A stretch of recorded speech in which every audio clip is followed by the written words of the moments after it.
Hey Last Drifters, this is MacDubs. Starting off our new tutorial series focused on day one beginners, where we want to show you all the ropes. If you've never touched Unreal and you really just want to start getting your hands in there, this is for you. So we're gonna go over really simple things like just setup, hotkey, workspaces, landscaping, things like that at first, and then we'll probably go through and build out a really simple game mode, something like a box fight or a 1v1 or something. And yeah, I mean, first and foremost, if you don't know already, go to Epic Games, download their launcher, and that's how you install Unreal Editor for Fortnite. So we're going to go ahead and once we've installed Unreal Engine and we've launched up UEFN, we're going to go in, find a new project file. For you, this will be blank. But you know, they have some templates for you if you want to kind of get some inspiration off the level design or the island layout. We're going to just do a good old Fortnite blank map. We're going to call this Day 1 Series Map. So the first thing you might notice is that my layout is different than yours or your viewport. So what I like to do is load layout and have the UE4 classic layout. That just really helps me because I started in Unreal 4 and you know, it just keeps things simple for me. There's not much learning curve. But anyways, so yeah, we're going to keep things really simple here today. We're going to just go over some hotkeys and some basic layout and some settings, things like that. So the first thing you'll see here is this is obviously our views port. This is where the game is made. You know, the front end of things. So this is where you build out your map, you put your vehicles, you put devices, things that interact with each other, and you can build out a landscape. So right now we're in selection mode. So as you can see, you can select on things and decide what you want to edit or function or edit or tweak. But there's other modes as well. You can go to landscape mode, which will give you options to generate a landscape, and then you can sculpt it and mold it to your preferences, and we will go over that in a video coming soon. You can also do a foliage tab where you can essentially paint in foliage onto your map, and you can drop and make your own foliage for, you know, simpler map making. And then you have a modeling tab, which I don't use much modeling or animation as I'm more of a front end guy, but you know, this is how you would model, and you can make your own custom models in here and animate things. And the Fortnite tools I don't use much, but there's a cool one that's just for size help or assist. If you drag this in, hit complete, it'll spawn a in-game size model. So you know, if you're trying to measure out your heights or like some kind of scale of a building or an enemy, you can use this to know, you know, if you're on the right track. So we're going to switch back over to selection mode, and again, you can select things and delete them. I just hit delete to delete. Over here on the left, you're going to see in selection mode. We're going to mostly be in selection mode for the majority of these videos. You stay in this the most. You're only going to want to go to these other modes for more niche situations. But selection mode is going to be our main bread and butter. And you can see you can get light system spotlights, which are, you know what a spotlight is. A point light, which is more just an area. You know, you can see it's more just a small cone. You can see the spotlights are what you would think. But yeah, you can see when you click on an item or an object in the viewport, you're able to drag it around, click it around. So up, or you can do Z-axis, X-axis, Y-axis. You can click up here for selection mode. Sorry, this is just navigation mode, so this won't select things. You can just use this to navigate your level. This is the movement, this is the rotation, and this is the scale. Now, since I started, I have never really ever clicked on these. I just use these hotkeys. So, you know, if you're a gamer, you know WSAD. You're going to want to use W for movement. You're going to hit E for rotation. You're going to hit R for scale. I know it's a little confusing. You would think rotation should be R, but that's just how it is. So that's going to be how you interact with any objects in your viewport, and that goes for anything from lighting to shapes and meshes. So here's, you know, just a cube, and you might want to use that for prototyping, or you might want to add your own textures to it. Now, the beautiful thing about UEFN is that you can actually go and use all of Unreal's SDKs. So you have access to, or not their SDKs, but their assets, I should say.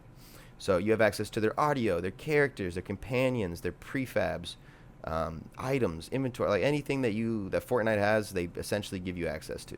So I can go in here and you can see all the different, like, classic Dusty Depot, Flush Factory, Happy Hamlet. You can pick from these areas that they've added in the past and just go pull in these prefabs. So I can just, if I want to, I can just have Flush Factory right here, and then we can make this a Flush Factory 1v1 map, or a toilet-based box fight or whatever, yeah, there you go. So yeah, you can, go in here, and if I wanted to, I could go in here and select these little parts of it and remove them or add them. If I didn't want that wall to be there, that's fine. If I didn't want this furniture to be there, I can just delete the furniture. And it just really leaves it up to your own creation, or your own creativity, I should say. But if you do want access to just the props themselves and not these full prefabs, you can go into props and you can find, let's go back to Flush Factory, and you can see here's all the assets that they used to make this prefab. So if we just wanted to make a little factory, we could go ahead and just drop and drag and make our own little building however we want. So that's really cool. I love they give you that freedom. And I should probably go over this content drawer. What am I clicking on down here? This is all of the files that go into your project. So you have your own personal files. Anything you're making, you're going to want to leave in here. And then you have Fortnite's files, which is going to be, like I said, their whole library and what they offer, from lighting to materials to UI, etc. And then Epic, which is more so back-end things, more engine side stuff.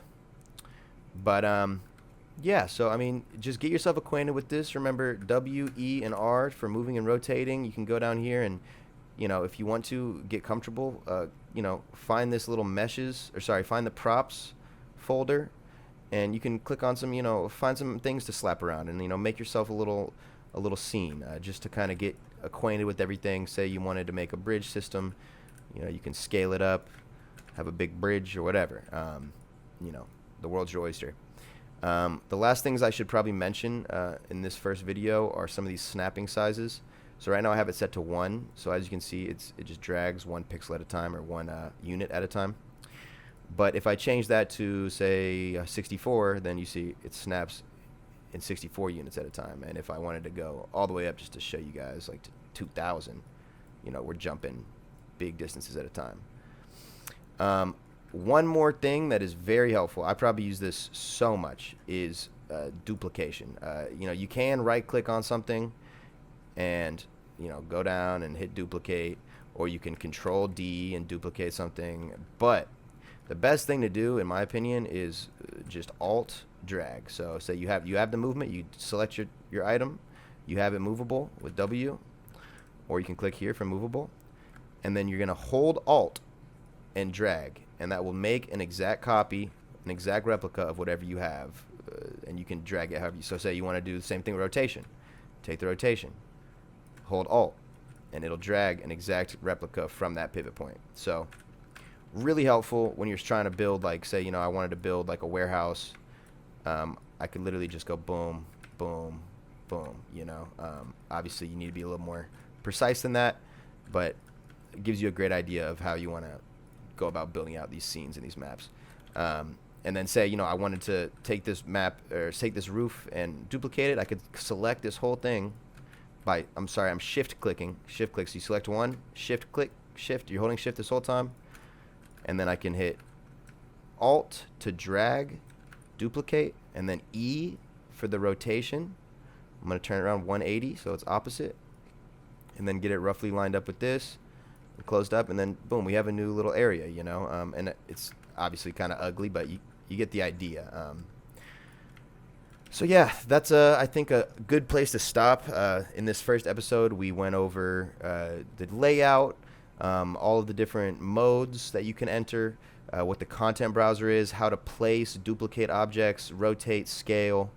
So yeah, just get in there, tinker around a little bit, make yourself a little scene, and get comfortable with some of these hotkeys, because this will get more advanced. But again, I want to keep it really simple, bite-sized. So, if you're a person that has never done game development, never done Unreal, you can still follow along and get an idea of how to do this. So yeah, I think I'm going to sign out. If there's anything you guys would like to see a tutorial for, advanced or beginner, or any questions you have at all, please reach out. We're more than willing to make a video about it, or even one-on-one with you and help you personally. You know, it's really just our goal to help out the community, bring value to this, and get more creators creating, and help people bring their ideas to life. So yeah, again, signing out, Last Riv Labs. This is Max. I'll see you in the next episode.